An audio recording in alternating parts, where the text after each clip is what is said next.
We start with some breaking news, ladies and gentlemen. Justin Peach, one of Britain's most famous veggies, is considering going back to eating meat. Justin, why do you hate animals? Incredible leaking of our WhatsApp group conversation with you, I, and some really close pals. Yeah, I was at a restaurant last night, and I just had a craving of needing meat because I had veggie fish and chips, which is made out of banana blossom, which is actually really nice. But the last sort of, I would say, 8 weeks or so, I've been dreaming of rotisserie chicken.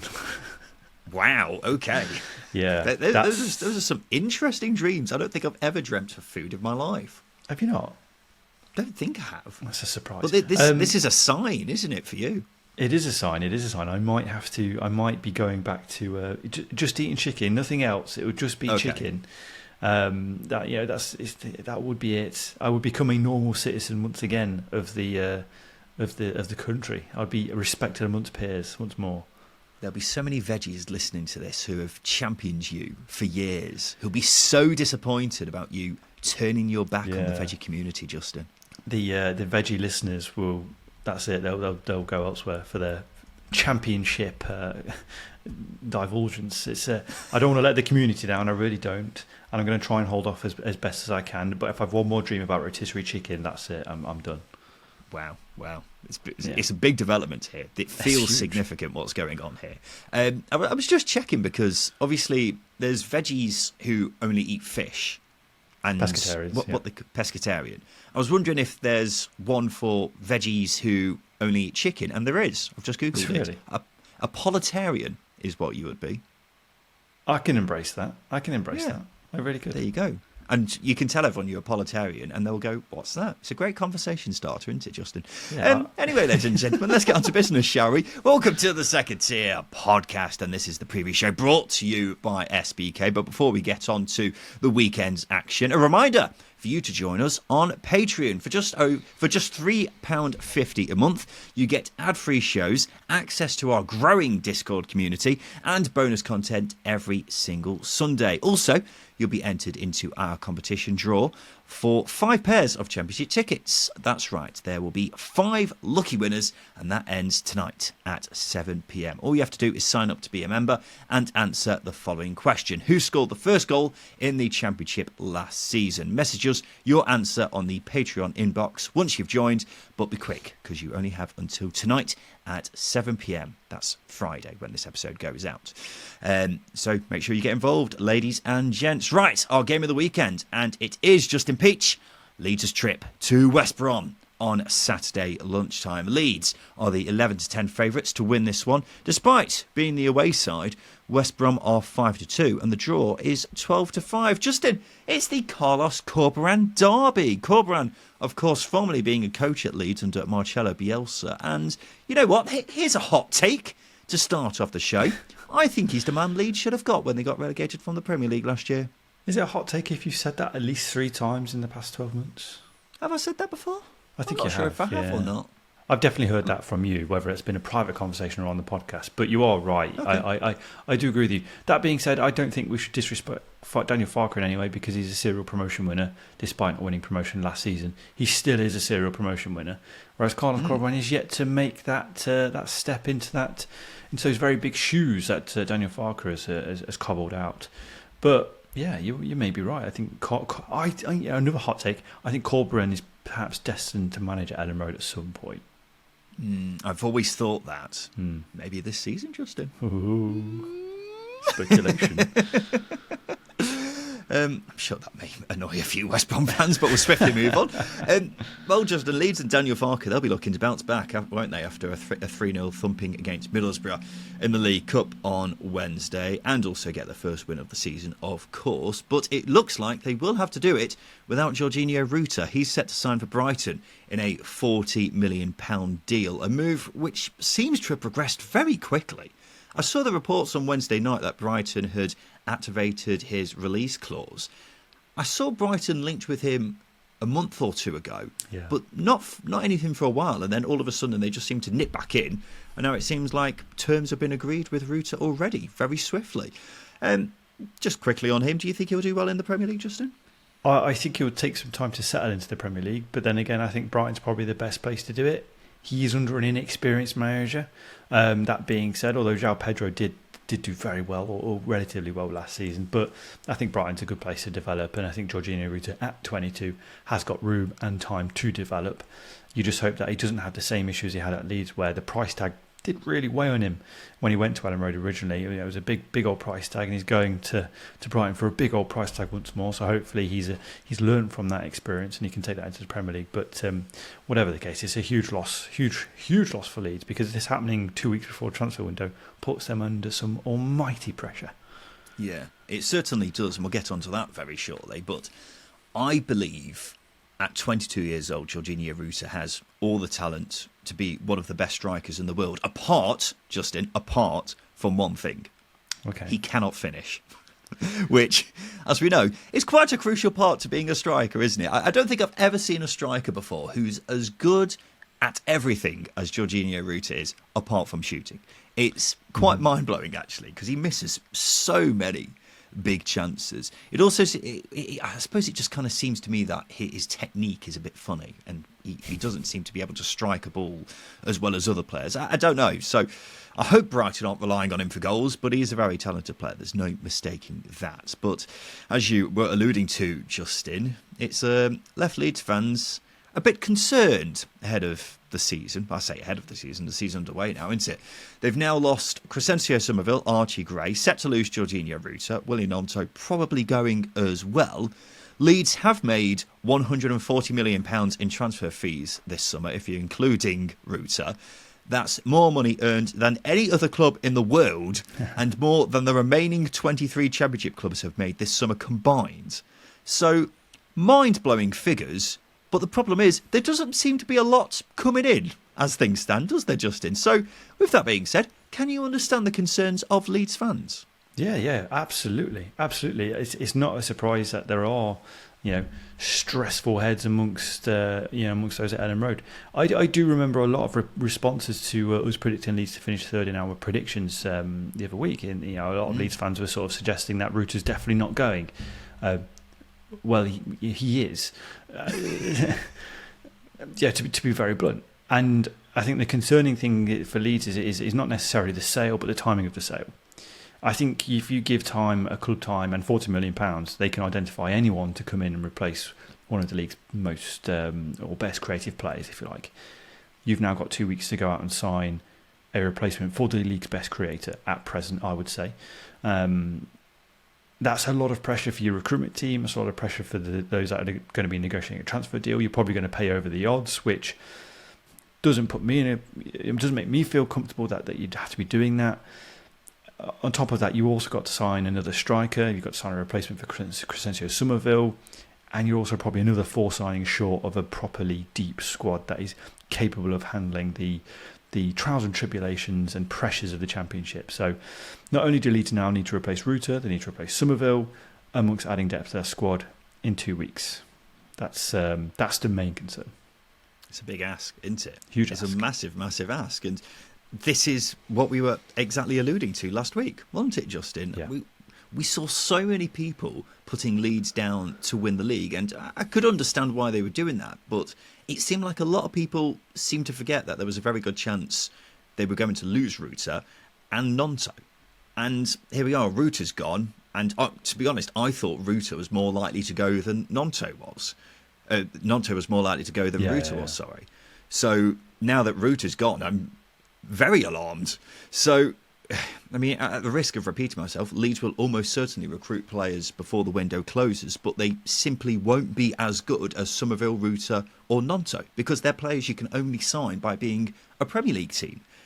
Those three were game changers in a Daniel Farke team, which relies a lot on individual brilliance. So it's very understandable how upset Leeds fans are, because they've headed into this season as favourites to win the league and expecting to get automatic promotion, but their chances of doing that have been severely hampered by these three guys leaving now.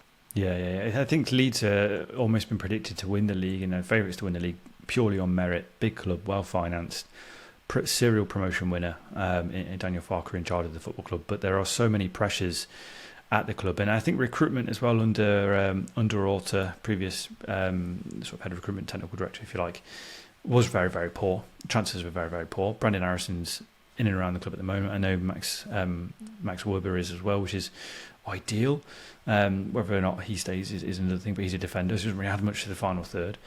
There's just a lot of pressures there, that a lot of intangible pressures that you don't really consider, when putting together predictions or anything like that.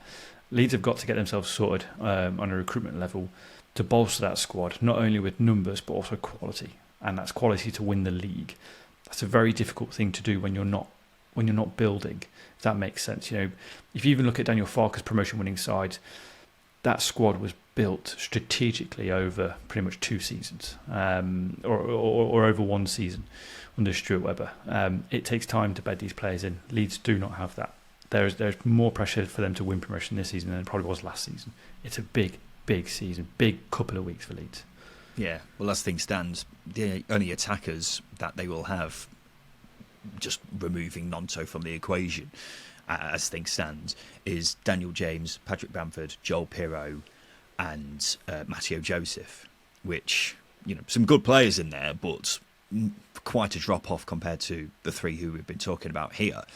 And an additional concern that I would add, Justin, is that you look at Leeds since they've come back down to the Championship under the 49ers, the recruitment, it's been a bit so-so. I mean, Ethan Ampadu's been fantastic, but they spent a lot of money on him. Spent a lot of money on Joel Pirro, and while Joel Pirro's a good player, I don't think he's repaid back the money they spent on him at all yet. You look at the lads they brought in on loan last season. Jayden Anthony was very much a bit part player. Jed Spence was not a good signing. Connor Roberts did his part, but didn't have much of an impact either. Obviously, Joe Roden has turned out to be fantastic, but they managed to get him in this season because he was there last season and was obviously bought into the project at Leeds. So now they're looking to try and replace 3 extremely talented players, and I think that's just an almost impossible task, really, because they're not going to be as good as those guys. They may get players who may end up being as good as those guys in the long term, but if you're looking at this season, I just don't think it's going to happen. And looking ahead back to this weekend, Justin, I'm starting to get a sense from what I'm seeing from Leeds fans on social media that if they don't win, the alarm bells could start ringing. Not just with how the club's being run, but maybe with Daniel Farke as well, which may be a bit unfair to him, but considering how results have gone in the first 2 games of the season, It looks like it's going to be that. But look, West Brom are a tricky test for Leeds, aren't they? They had a great win against QPR last weekend. Did lose to Fleetwood in the League Cup, but they did make 11 changes for that and sent out the reserves. Didn't seem like they really cared about the League Cup at all based off that. But with Carlos Corberán, West Brom always have the chance to do a side like Leeds, don't they? Yeah, I think what you've got to recognise with Carlos Corberán, I think almost ironically, the Leeds squad in its current makeup is almost perfect for Carlos Corberán because there's a heavy defensive focus on there. But that's by the by now and completely irrelevant. All it does is highlight the qualities that Carlos Corberán brings to a side. And what he's got at West Brom is a side that is also needing to do a lot of movement and recruitment in the transfer window for the final 2 weeks, in the next 2 weeks. But also, there's a side there, as you pointed out, that's going to hurt Leeds. West Brom are a side that are happy to sit without the ball. They're going to set traps where they need to, across the park. Jaden Berger likes to get high up the pitch. I won't be surprised if West Brom will almost certainly have a plan for that, and exploit the space that he's going to leave behind. Similarly, they've got the attacking quality that Tom Fellows brings to the side. He's going to have such an impact on Josh Madger, who's, as I said, is a very selfish goal scorer, exactly what you want in a goal scorer. But he's going to sit between the posts at all times in the box whenever the ball comes into the box, and he's going to find space that's going to hurt Leeds. And Leeds are coming into this game conceding 6 goals in the last 2 games, including the midweek cup game. They're licking their wounds a little bit, and when you're coming up against Carlos Corberán, who's going to look at that and go, I've got this. Yeah, tactically, I've got this. You're a side who are down on their luck, not in a good place confidence-wise, defensively. Carlos Corberán's going to exploit that. Yeah, it feels like they're exposed, doesn't it? Exactly. And one thing you didn't mention, Justin, is last season West Brom took 4 points off Leeds. They got a win and a draw. So, granted, West Brom are weaker now, but Leeds are even weaker, aren't they? As we've just established. So it's really hard not to fancy West Brom to get something from this game. I also think tactically Carlos Corberán is a better manager than Daniel Farke and will be confident about keeping Leeds at arm's length. And last week, well, put it this way, if we had this game played this time last week, I think they may have been happy to get a point. But there is simply not a better time to be playing Leeds right now, is there? They've lost the best players, haven't got round to replacing them yet. This is a golden opportunity for Carlos Corberán's team. And, from a Leeds perspective, it's the worst time to be playing West Brom for everything that I've spoken about. So for West Brom to be going into this game knowing a defence is as frail as it is, crazily, because the defence is probably the main perk that Leeds have at the moment. It's quite a bonkers scenario that we've been set up for this game, which makes it all the more intriguing to watch, because I think tactically it's going to be such a brilliant spectacle, because Carlos Corberán's got it and Daniel Farke's going to have to adapt to it. That's going to be the key thing here, is how Daniel Farke adapts to the traps that Corberán's going to lay out in this game. Yeah, it's going to be interesting who starts in attack for Leeds. I mean, considering they haven't got many numbers at the moment, it may just simply be James, Pirro, Nonto and Joseph in the attack. But it's going to be fascinating to see how this one plays out. But Justin, it's now time for us to make some predictions, because it's time for our second tier bet builder. And our friends at SBK, they're offering a £2 free bet builder on any game that day. Those offers, combined with SBK's industry-leading odds, make it the best place to bet on the EFL. And if you don't believe us, sign up today and you can find out for yourself. So every Friday, we're making our own bet builder with 4 selections, all relating to our game of the week. So that's 2 for Justin and 2 for me. Justin, kick us off. What is your first selection? I've gone with both teams to score. Quite a bold one, given that West Brom do like to keep clean sheets at home, but Leeds have a lot of attacking quality. Not only in personnel, still without Georginio Rutter and Cristiano Samuel leaving, they still have attacking quality, and they showed that against Portsmouth just by the sheer amount of chances they created against a team who did try to sit back. And going into any league game, no matter who it is up against, you'd back Leeds to score. West Brom at home as well, on the counter-attack, with Josh Maja spearheading a very confident attack and Tom Fellows providing the chances. I'm confident in both sides getting on the score sheet here. I have gone for under 3.5 cards as my first selection. You know, I love a cards pick when we do these bet builders, Justin. It's because the referee for this is Sam Allison. He was one of the least card-happy referees in the Championship last season. Meanwhile, West Brom and Leeds were the third and second most behaved teams in the Championship last season when it came to cards. So that's why I've gone for that. All right with you, Justin? Yeah, as I think I mentioned it last week, you'll not get more detailed analysis on officiating, technical officiating as well, than here at the Second Tier Podcast. It's brilliant stuff. Yeah, I just love a card selection when it comes to the old bet builder. Justin, what's your next selection? I've gone with Josh Maja to score any time. Hat-trick against QPR, a great hat-trick as well, albeit one did maybe come off a QPR defender, but that's by the by. We'll count it. They all count, as a striker would say. All goals coming within the post, in and around the 6-yard box. Rested in midweek against Fleetwood in the Cup as well. Big game here. The boy Madge will be up for this once more. A confident Josh Maja is a Josh Maja I can get behind. And there's no more. You cannot give a striker more confidence than scoring a hat-trick on the opening day of the Championship season. Yeah, it wouldn't surprise me if he has one of those spells that you just see out of a striker every so often, who has not really pulled up many trees in recent years and then just goes on like this crazy run. Yeah. And then maybe it dampens down as the season goes on. Well, I wouldn't be against it if that happened. A sceptic. Yeah, I think there's understandable scepticism about whether this will carry on or not, but I'm not going to have a go at you for this prediction, Justin. I will just say quickly that, as far as I'm aware, he's still been given the hat-trick for last week, which just considering to get away with it, yeah. Well, the second one just seems to have so blatantly come off a QPR defender's head. I just don't know how that's still been given as his goal, but yeah, fair play to him, I guess. My final selection for this bet builder is West Brom double chance, aka Leeds not to win, if you're not too familiar with what double chance is. Yeah, it's basically everything that we've just been saying. West Brom will be looking at this as a great opportunity to get a win against Leeds, or at the very least a point. So with Leeds and the turmoil that seems to be going on there, at the moment. This is a great time to be playing them, and Carlos Corberán will be licking his lips.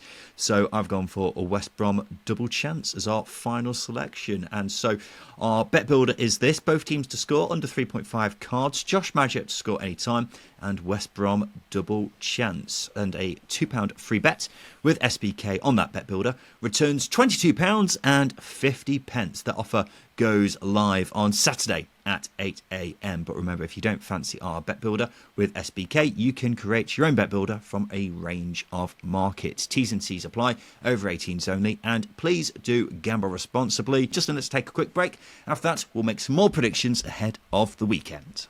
Welcome back to the Second Tier podcast. So it's now time for us to look ahead to the weekend and make some bloody predictions. And in each preview episode of the Second Tier, Justin and I will each pick a banker, a team we think is guaranteed to win this coming weekend, as well as an outsider. So someone we think is going to win, but is bigger odds with our friends at SBK than their opponent. We're tracking how we do as the season goes on. It's 1 point for a correct banker, 2 points for an outsider. Whoever loses has to do a forfeit, which we still haven't decided yet what the forfeit for the season is going to be. I've been thinking of some suggestions, though. Justin, would you like to hear them? I can, give us one or two, and we can make a verdict. Yeah, I think we'll have to narrow these down and put it to the listeners to see what they think. But here's some suggestions which I just came out with earlier. Loser has to bleach their hair. Don't know how you'd feel about that. Ooh, yeah.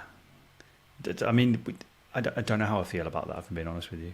If you get me a Romania 1998 World Cup shirt, then I would be more up for that. I mean, it's a forfeit. You're not meant to be up for it. That's the whole point of the forfeit. Speaking of which, loser has to wear a bra for an episode, and the clips will be posted on social media without any context. That's funny. That one was one of my more favoured ones out of all these. Loser eats a ghost chili, a very YouTube 2010 vibe about that one. Kind of following on from that, loser eats a raw onion. I've eaten a raw onion before. I'm a vegetarian, really? Practicing vegetarian. Yeah, they're not very just nice. Like an apple? Yeah. It's an uncomfortable experience, but it's an experience. Hang on, we need more context here. I was absolutely hammered coming back from a night out. That's literally all your context you need. I just got so you got home onion. And thought, I'm really hungry. I know what I'll have. I'll just eat this raw onion. Literally, yes. The fridge was empty. I was like, fuck it, go for this. And it was horrible. I've never been that drunk before, but fair enough. The final one that I've come up with, the loser has to sign up to be a mascot at a football match next season. Preferably Derby County, but I'm not sure whether they would allow it or not. What do you think about that one? That's a good one. That's a really good one. You have to go full kit as well, shin pads and all. Yes, 100%. Yeah. If we could get it at a championship ground, as I say, preferably Derby County, because it would be embarrassing in front of our friends and family, then that would be even better. But I'm not sure whether we could make it happen or not. Out of all of them, which one would you prefer? The wearing a just wearing a bra genuinely is just funny. Even if neither of us pick that, I think just wearing a bra for an episode actually might be really funny. Might go viral as well, which is always good for engagement. But the mascot always one, think about the socials here, aren't we? Yeah. The mascot one actually is really good. But you've got to do it for the opposition as well. You've got to wear the opposition's. If it's Derby, it's got to be the opposition. It cannot be Derby. Likewise, if we go to a club like, I don't know, just anywhere random, Millwall would be funny because it's just a scary place to go with the den sometimes, isn't it? And being an adult in a very unforgiving stadium, while as a mascot, is a lot. I think those two are probably the best one, the bra one and the mascot one, which we may put to the listeners. Although I don't mind the bleach hair one either. But that could just be a fashion trend next year, so that might not be an issue. The bra, are you just wearing a bra, or are you wearing a bra over a t-shirt? No, just a bra. So no t-shirt and a bra. No t-shirt, just topless and bra. Okay, that's funny. That's really good. Yeah. Get your bra out for the lads. Well, the current scores for the season, ladies and gentlemen, are 1-1. After Justin and I both got our bankers correct last week, but there was no luck with either of our outsiders. So let's see how we get on this weekend. Justin, reveal to the people your banker for this weekend, please. I'm fully on board the Scotty Parker train. Burnley to win at home against Cardiff City on Saturday lunchtime. The interesting thing about this game is that Cardiff are going into it having dominated the ball against Sunderland last weekend.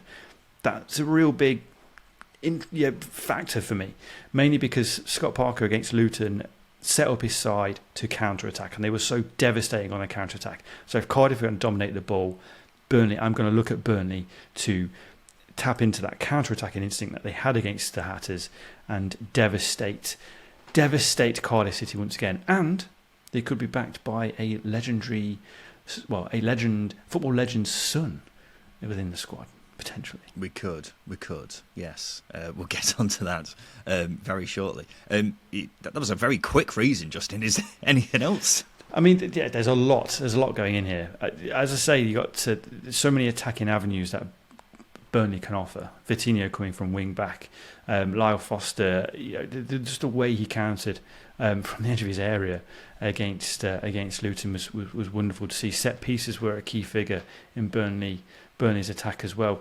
They just looked a well-oiled, well-drilled machine. And I'm not saying Cardiff aren't going to be that, but one thing we fully expected of Luton was to be up for the game, and Burnley blew them away. Burnley completely blew them away. And as I say, that's going to be a huge factor for me going into this game, is the fact that Burnley just looked streets ahead of Luton. I know it's only one game.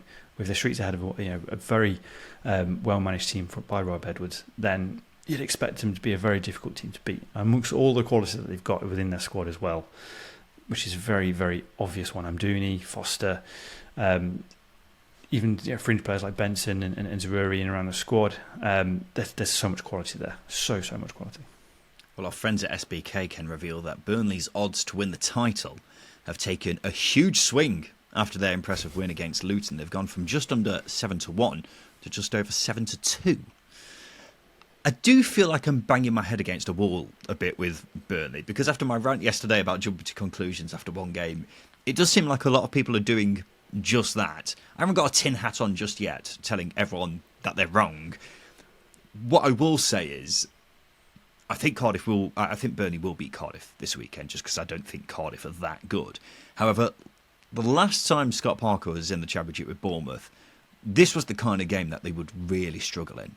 So, as impressive as they were against Luton on Monday, I'm definitely waiting a few weeks before I get anywhere near the level of carried away, which I've seen a lot of people get with Burnley. And dare I say, maybe you may be getting caught up in that tide at all, Justin?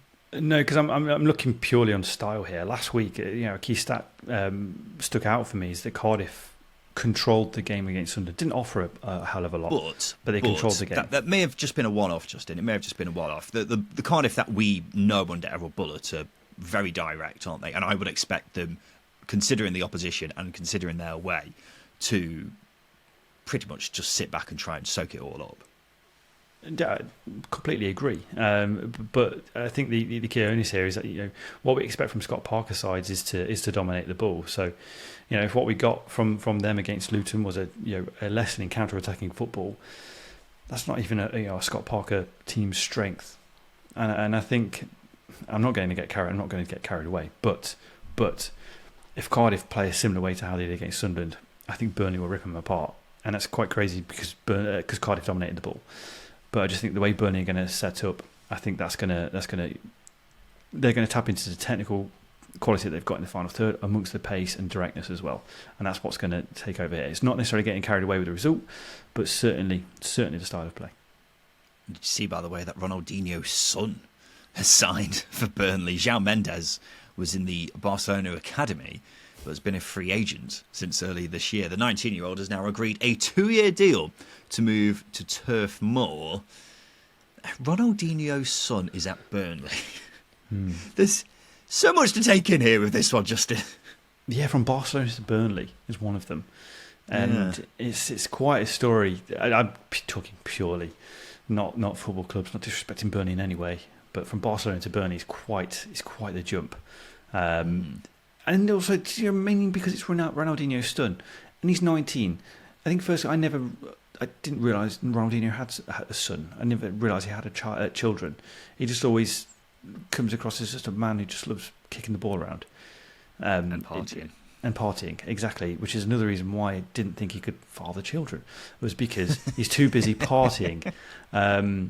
But I think the other thing is Scott Parker's dampened the expectation a little bit, saying he's going there to continue his development. So let's not expect the full 5-star skill set, Ronaldinho skill set coming to Turf Moor anytime soon. Yeah, he didn't make an appearance for Barcelona, as far as I'm aware. He was just very much involved in the youth setup there. So it sounds like Burnley have signed him up to see what he's about.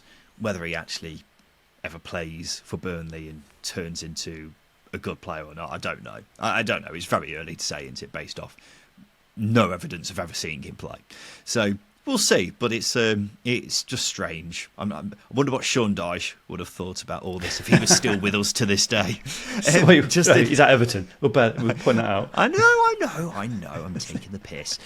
Justin, let's go to my banker for this weekend. I've gone with Middlesbrough to win away at Derby on Saturday lunchtime. Now, Middlesbrough have had an excellent start to the season after opening with a very comfortable 1-0 win against Swansea. Swansea didn't manage a shot in the first hour of that game, by the way. And then Borough thumped a pretty strong Leeds team 3-0 in the League Cup on Wednesday. And I think they can make it 3 wins from 3 this weekend. The spine of Matt Clark and Rob van den Berg at the back is just fantastic. Hayden Hackney and new signing Aidan Morris in midfield, Finn Azaz just ahead of them, and Emmanuel Latelaf. That is a really, really strong spine. I would say it's actually arguably the strongest in the league. And we've got high expectations for Middlesbrough this season. The first 2 games only add encouragement for that. Can't say the same about Derby County, though, particularly under this manager. They were easily outdone by Blackburn last Friday, and Middlesbrough are a much better side than that. Seems to me, if Middlesbrough are switched on at crosses and set pieces, Derby will have nothing. And they're a much stronger side than Derby are. I expect Borough to continue their great start to the season right here, Justin. Yeah, unfortunately, I agree with you. Obviously, I don't want to. There is an element of bias here, but it's hard to foresee Derby getting a result unless it's one of those freak games. I mean, you look at Middlesbrough last season; they lost to Rotherham, didn't they? Where Jordan Hugo scored the absolute worldie, if I remember. No, it was the Cohen Bramall cross. That's what it was. Yes, on Boxing Day. Not necessarily a worldie, that one. Wasn't a worldie, but you can have those freak sort of results. That being said, it's very hard to predict a game based purely on a freak result like the Rotherham defeat on Boxing Day last season. I mean, Derby do have threats. They are threatening from set pieces. Fantastic. They scored again in midweek from a set piece. So, but as you say, I think it's probably an easier thing to set up against set pieces than it is a team who, like Middlesbrough, who are a very well coached outfit. It's very hard to foresee Derby getting a result here, mainly because Middlesbrough are just so strong.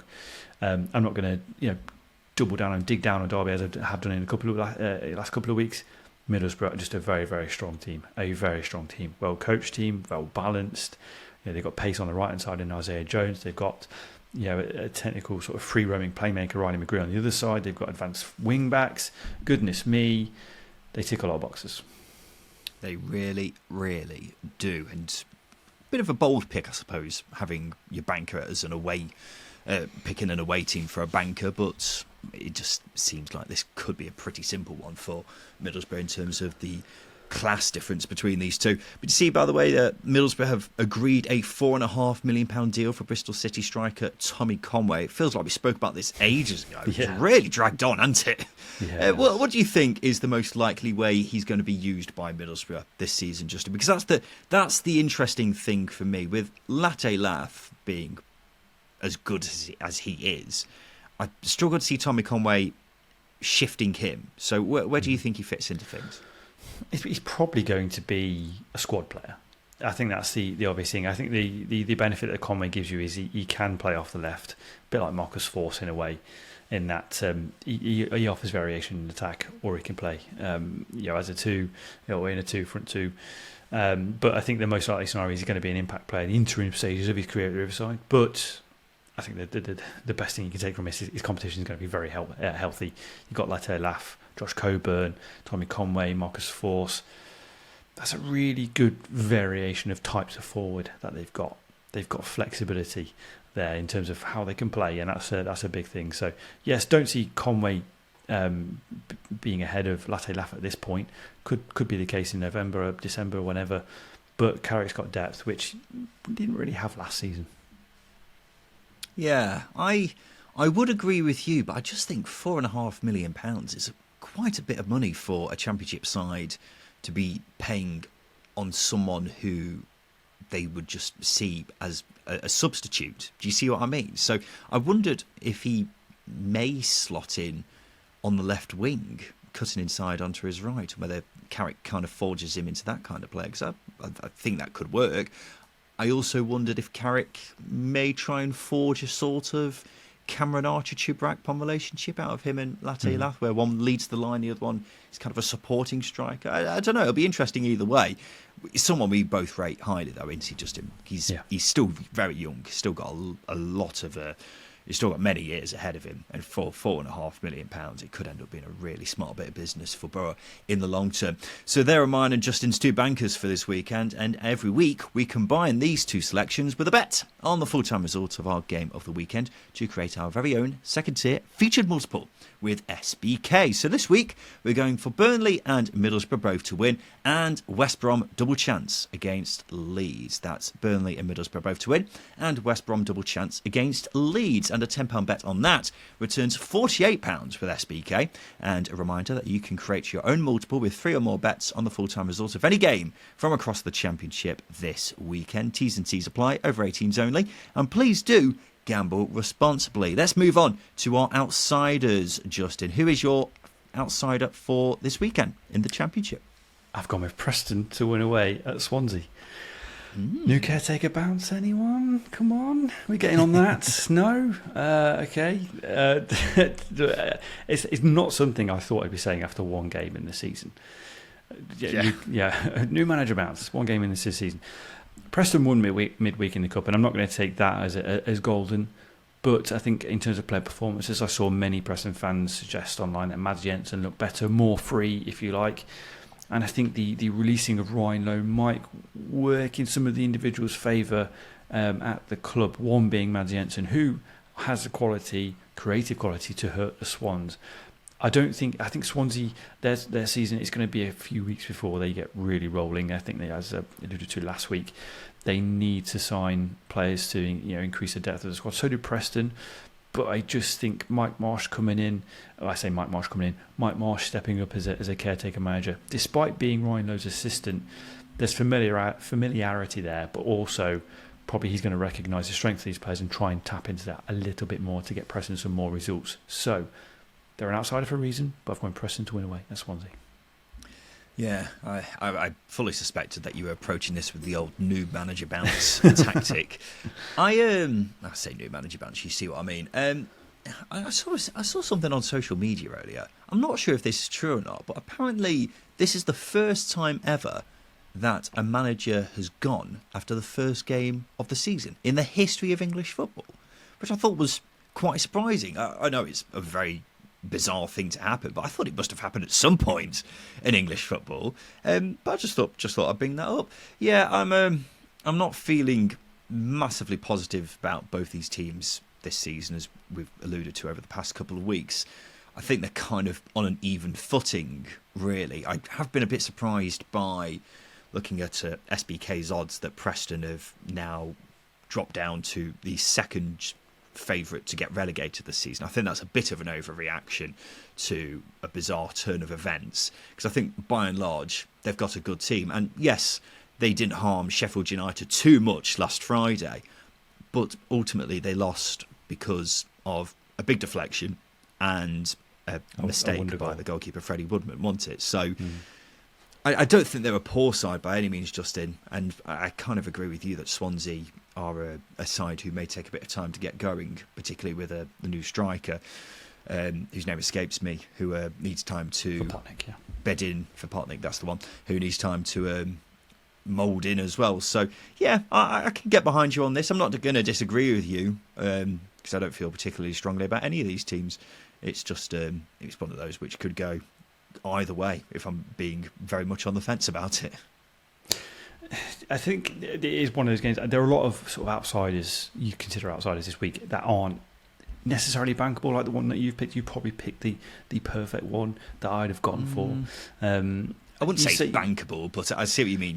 You'd fancy it. It's the most fancy, pastry most in the window, outsidery pick. Yeah. It's it's one of those that you pick. But Preston, for me, as I say, I recognise the qualities that Preston have got. Defensively, they are a very decent outfit. Sheffield United was a tough opener because they've got Premier League quality in their side. So, yeah, for me, I think Preston, as I say, can still go out and harm teams no matter who's in charge. And if you've got a caretaker manager who's been at the club and recognises his qualities, like Frankie McAvoy did when he came in, by the way, you can get results pretty early on and see where that goes. Yeah, we've certainly seen it happen before, haven't we? Just in my outsider for this weekend is Blackburn to win away at Norwich on Saturday afternoon. I'll start off by saying I'll be extremely surprised if Norwich play as poorly as they did against Oxford on the opening weekend. They offered next to nothing, and part of that may be down to the whole Jonathan Rowe saga. But it was such a poor performance that it can't be put completely down to just that. They're not in the panic stations category or anything like that, or anywhere near it, really.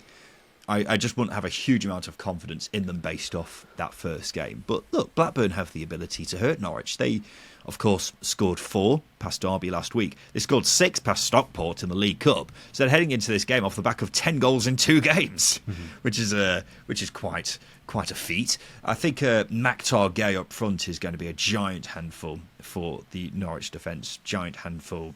I mean that literally and metaphorically. They also have Tyrese Dolan, who looked sharp against Derby. Yuki Ohashi, who's a new signing, took his goal really well in that game. Scored against Stockport as well. And then, of course, they've still got Sammy Schmodics for now. Scored twice in the Cup and got one against Derby too. There's also the interesting subplot that he looks most likely to join Ipswich this summer. So he could get into the hearts of Ipswich fans early doors by scoring against Norwich. So they've got loads of firepower still, even though there were a few concerns about Blackburn heading into this season. But with John Eustace, they've got a very clever manager. And I fancy their chances of grinding out a result in this one. I think the other thing you've got to consider as well, last season Blackburn's results away from home were much better than what they were at home.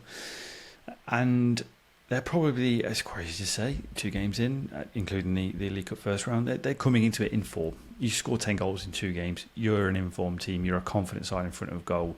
It usually takes a lot of time for your attack to click, but Blackburn seem to have really, really clicked and gelled, and I think that's a huge positive, especially when you introduce the new signing of Maktar Gay, for example. But I think this is probably more alluding to that maybe Norwich need a little bit more time under Thorup to really get to grips with what he's wanting out of that team. What we saw, interestingly, last week is that Grant Hanley got bullied by Mark Harris, the Oxford forward. Maktar Gay is almost twice the size of Mark Harris. And, I know we're sort of thinking about Maktar Gay's size quite considerably here, but his movements actually really impressed me against Derby, and I think that's going to cause Shane Duffy and Grant Hanley, who at times look like they run through treacle, that's going to cause them a lot of problems. Blackburn's pace as well in the final third is going to cause those two a lot of problems. So I think that's where the problem lies, or the issue lies for Norwich, is that they're probably a centre-half short of where probably Thorup wants them to be, but also I think they lack the pace to deal with Blackburn coming into this game. They have signed a few defenders this summer already, haven't they? But they did go with Duffy and Hanley at the weekend. So whether that's their permanent defence, I'm not too sure. But it's going to be. I just enjoy watching Gay play because he is just a havoc merchant, isn't he? You lump the ball up to him and he just causes havoc in the opposition defence. We saw that against Derby. And it'll be certainly fascinating to see it again this coming weekend. Right, so those are our predictions for this coming weekend, ladies and gents. And that means it's time for this. All right. Settle down, you lot. It's time for the Craig Bryson pub quiz. Yes, we revealed last week that the Craig Bryson pub quiz was back again this season, and this is how it works. Justin is going to give me 6 clues about a former Championship player, each more revealing than the next, and I simply have to guess who it is. They must have made over 200 Championship appearances in their career, and we have got in play here the Dexter Blackstock rule. so they must be more relevant than Dexter Blackstock. That's going to be a big controversial rule that's in play this season, but it's going to be an important one nonetheless. So, Justin, what have you got for me, you bastard? I made 288 championship appearances in my career. Okay, you're just going straight in. Wow. Say that again, sorry. It wasn't a hard clue to decipher or digest. I've made 288 championship appearances in my career. Okay, I'm going to just throw one out there. First of all, Matt Oakley. Love that, but it's not Matt Oakley. Sad. Carry on. Next clue is I made my championship debut in 2011 for Coventry City on loan. 2011. Mm-hmm. So that was around the time Coventry got relegated. I can't remember too many players from that kind of era, apart from the likes of McSheffrey. Leon Clark knocking around there as well. Probably had a spell there at that point. Leon Clark did, because he's been everywhere. He has been everywhere. I'll pass for now, because I can't think of anyone who was on loan there at the time, particularly at the start of their career. Okay, well, yeah, that's fine. We're not all championship experts like some of us on this podcast. The next clue is predictions gone for the last 2 the years? next clue is I graduated into the first team at Aston Villa alongside Andreas Fireman and Jonathan Hogg. Jonathan Hogg was at Aston Villa. Yeah. Jonathan Hogg did not just stem from the ground. He was a young man at one point. He's not just 35. Here's one for you. No, he was at Arsenal. No. Okay, I'll throw it out there anyway. Henry Lansbury. Incorrect. Incorrect. No. Once I think about it, that makes no sense whatsoever. Yes, fine. Carry on. I didn't move permanently away from Villa Park until 2019. That feels significant. Who was in that Villa team? So, you're looking at someone, I assume, who was playing with Villa in the Championship. I'm assuming. I will correct myself if that isn't the case. Yeah, maybe. How about Jed Steer? I don't know if Jed Steer's made 288 appearances in his career. He's the only person I can think of. I'm willing to play this right until the end. Okay. Despite coming through the ranks at Aston Villa, I made my name at their rivals. Okay. That must mean it's got to be Gazza Gardner, hasn't it? Can I have his full name, please? Gareth Gardner. You are correct. It is Gary Gardner. Good. It is Gary Gardner. Good. And his full name on Wikipedia just says Gary Gardner, so I don't know if there's any full Christian name there. So fair play. Well done. You got that one right as well. Fine. Thank you. Do you want to give us the last 2 clues, was it? I think you had just one more clue. Oh, wow. Okay, fine. There was 6 clues. The final clue was my brother is a technical director. Yes. Mm-hmm. Which is, of course, the other Gardner, whose first name escapes me. Can you get his full name? I can picture his face. What is it? You can picture his face because he looks like Gary Gardner.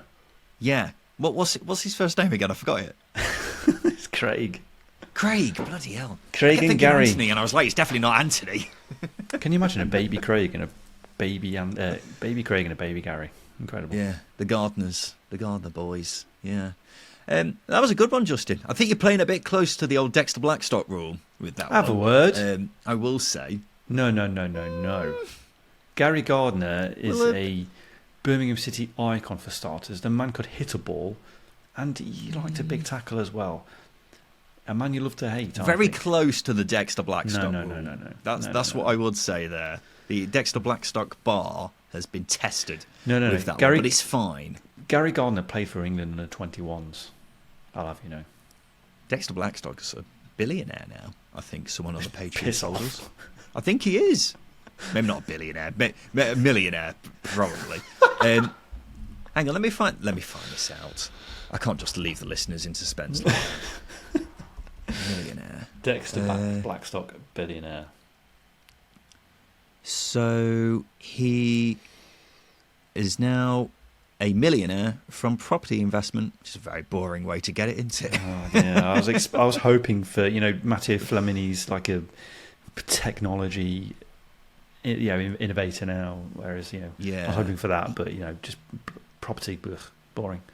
His landlord, boo. Who's like a billionaire now? CBD oil. Matteo Flamini. Yeah, is it Flamini? Yeah, it's not. No, it's not CBD. It's not CBD. It's technology. Oh, is it? I thought someone's very rich off CBD oil nowadays. We're really going off track here with this episode. Hang on. I can't find it. No, brilliant. Don't know. You know who else is who's a very rich footballer nowadays as well, Justin? Most footballers are quite wealthy. They're very well paid. This one's particularly rich. Martin Braithwaite. He's rich. Tried to buy Espanyol. Yes, he's so rich that he tried to buy out the owners of Espanyol because he was so pissed off at them, which is just good stuff. But it's always good to hear former Middlesbrough forward Martin Braithwaite mentioned in an episode, isn't it? But there we go, ladies and gentlemen. What a chaotic end to this episode. Just to make it even more chaotic, we put the question to the listeners on Thursday, didn't we, Justin, about what's the only professional club in the UK with a J in their name. Are you any the wiser, Justin? No, I'm not. The answer you were looking for? St Johnstone in Scotland. There you go. One to give out at the pub next time you're with friends. Well done to Adam G and Sean Cuskin, who emailed in with that. They got it correct. And yeah, maybe we'll do more trivia as the season goes on. Who knows? It was just one that came to my head, which I thought would be interesting. But there we go. Let's end this here, shall we? This has been the Second Tier Podcast, and this has been the preview show brought to you by SBK. We'll be back again on Sunday, where we'll be reviewing all the weekend's action, and we look forward to seeing you then for that. But of course, this has been the Second Tier Podcast. I've been Ryan Dilks. I've been Justin Peach. And a big thank you for listening.